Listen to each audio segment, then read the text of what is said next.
আমরা সেই মানুষ নিজের আপন ছেলেকে কবর দিয়ে বাসায় এসে ভাত খেয়ে শুয়ে পড়ি।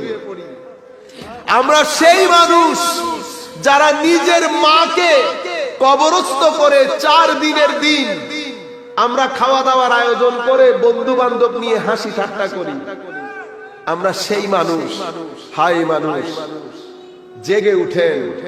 আল্লাহ রাব্বুল আলামিন বলছেন, মানুষ তুই হয় আশরাফুল মখলুকাত, সৃষ্টির সেরা জীব, নতুবা সৃষ্টির সবচেয়ে নিকৃষ্ট জীব। আল্লাহর নৈকট্যের জন্য ইবাদতের দরকার হয়, কিন্তু আফসোসের বিষয় হচ্ছে জড়বাদিতা, দুনিয়া,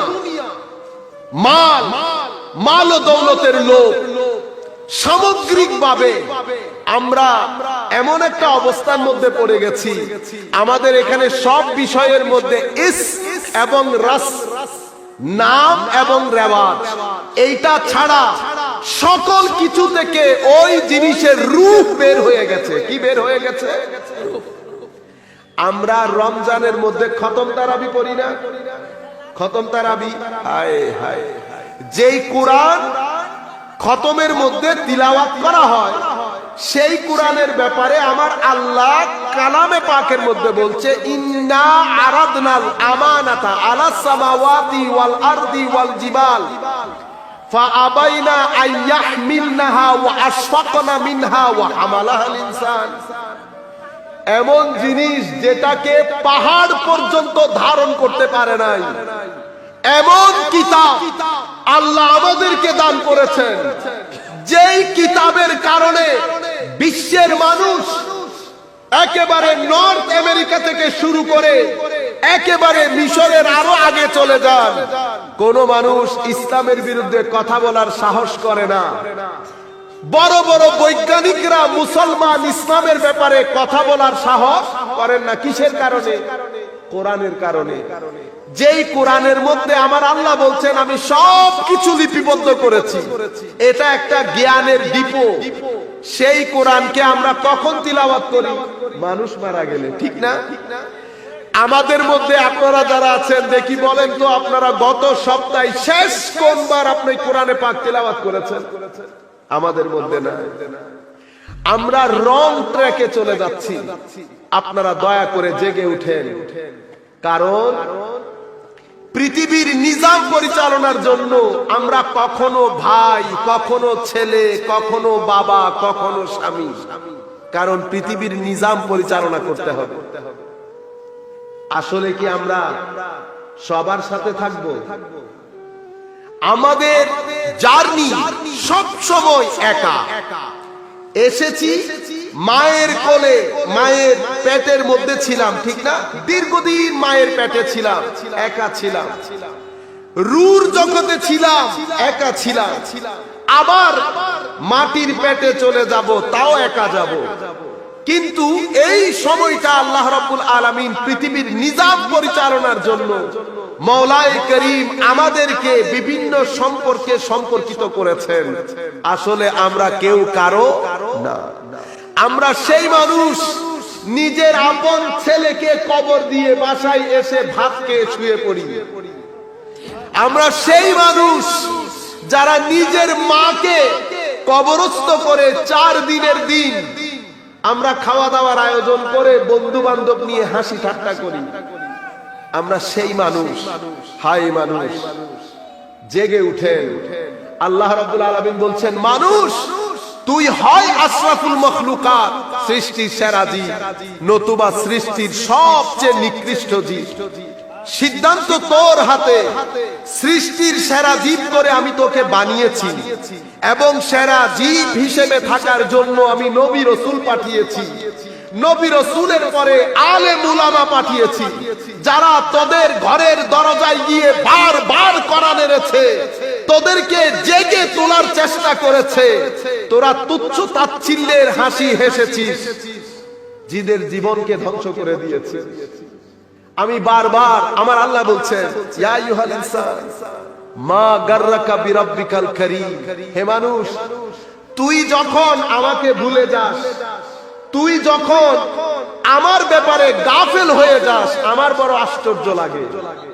আমি আল্লাহ কেউ ছিল না তোর মায়ের পেটে, পৃথিবীর কোনো মানুষ তোকে সেখানে খাওয়াইনি, পড়াইনি। আমি তোকে মায়ের পেটে ধাপে ধাপে ধাপে বড় করেছি। মায়ের পেটে স্পেশাল খাদ্যের ব্যবস্থা করেছি, কেউ করে নাই। কেন করেছেন মাওলা? কারণ আমি তোমার প্রতিপালক। আলহামদুলিল্লাহি রাব্বিল আলামিন। আল্লাহ কেন করেছেন? আমার আল্লাহ বলেন, হে বান্দা, আমি এই কারণে করেছি, আমি তোকে বড় মোহাব্বত করে বানিয়েছি। পৃথিবীতে আসার জন্য মায়ের পেটের আমি ব্যবহার করেছি। মার পেটে যখন তুমি এসেছো, তুমি আয়নার সামনে দাঁড়াও, তুমি তোমাকে দেখো। এরপরে মায়ের পেটের প্রথম রাত খেয়াল করো, তুমি একটা পানির মতো ছিলে, ড্রপ ছিলে, একটা কাতরা পানির ছিলে। সেই পানির কাতরা থেকে আমি তোমাকে বাড়াতে বাড়াতে বাড়াতে আমি তোমাকে হাত দিয়েছি, কান দিয়েছি, চোখ দিয়েছি, তোমার শারীরিক অবয়ব দান করেছি। কেউ করে নাই। মায়ের পেটে এক অবস্থার মধ্যে তোমার খাদ্যের প্রয়োজন হয়েছে, আমি আল্লাহ কুদরতি নিজাম দিয়ে মায়ের পেটে, মায়ের শরীর থেকে তোমার জন্য খাদ্যের ব্যবস্থা করেছি।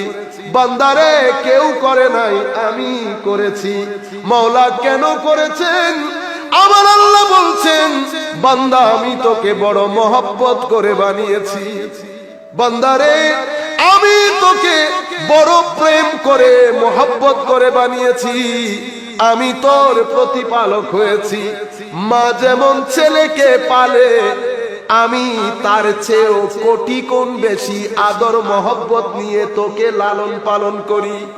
বান্দারে, তোর গায়ে যখন শক্তি আসে, তুই যখন আমাকে ভুলে যাস, বান্দা, আয়নার সামনে দাঁড়িয়ে একবার চিন্তা করে দেখ, তোর শুরুটা মায়ের পেট থেকে বের হওয়ার সময় যখন তুই বের হলি, তুই কোনো খাওন খাইতে পারবি না। আমি মার শরীরের মধ্যে তোর জন্য স্পেশাল একটা খাদ্যের ব্যবস্থা করেছি। হে মানুষ, হে মানব জাতি, মার ওই খাদ্যের মাধ্যমে তুই আস্তে আস্তে বড় হতে লাগলি। একটা সময় ছিল তুই নিজে নিজে মুভ করতে পারতি না। মায়ের মাধ্যমে, ভাইয়ের মাধ্যমে, বাবার মাধ্যমে তুই জীবন যাপন করে বড় হতে লাগলি। একটা সময় এসেছে, তোর হাতের মধ্যে বল আসার পরে তুই সবচেয়ে প্রথমে আমি আল্লাহকে ভুলে গেলি।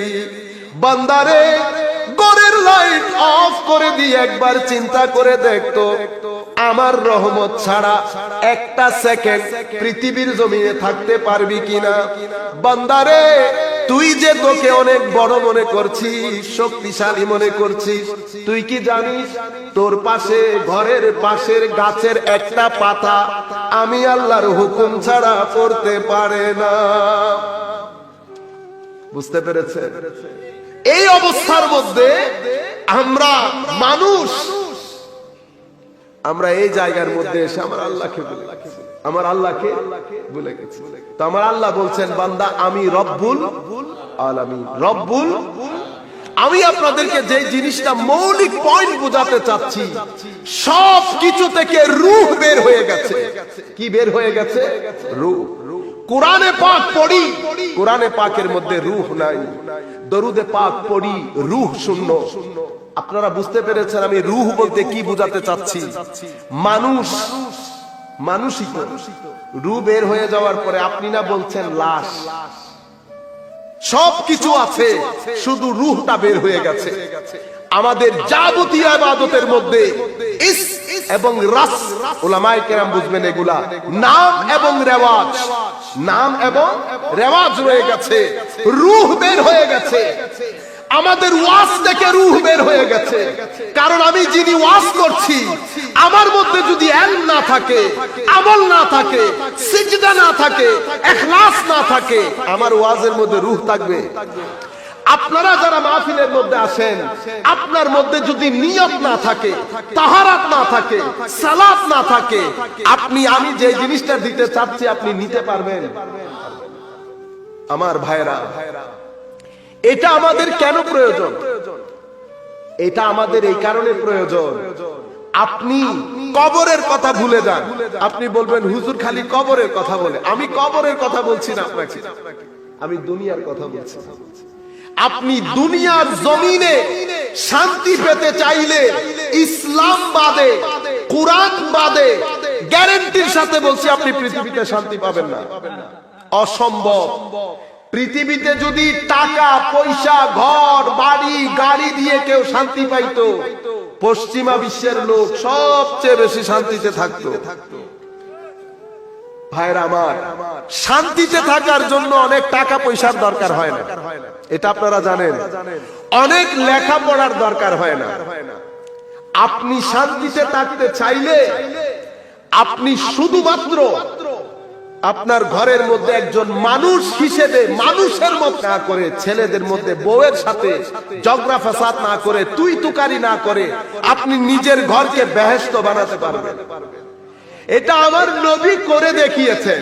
আমার নবী ৮-১০ তালা বানান নাই, অথচ কুল কায়নাতের সমস্ত রহমত, সমস্ত নিয়ামতের চাবিকাঠি আমার আল্লাহ রাসূল পাকের হাতে ন্যস্ত করেছেন। এতদ সত্ত্বেও হযরতে আয়েশা সিদ্দিকা রাদিয়াল্লাহু তাআলা আনহাকে যখন উনার ভাগিনা হযরত উরওয়া জিজ্ঞেস করেছেন, তো হযরত আয়েশা সিদ্দিকা বলেছেন, উরওয়া, আমাদের রান্নাঘরে মাসের পর মাস চলে যায়, চুলা জ্বলে। হযরত উরওয়ার জন্য একটু ভারী হয়ে গেছে। কি বলে?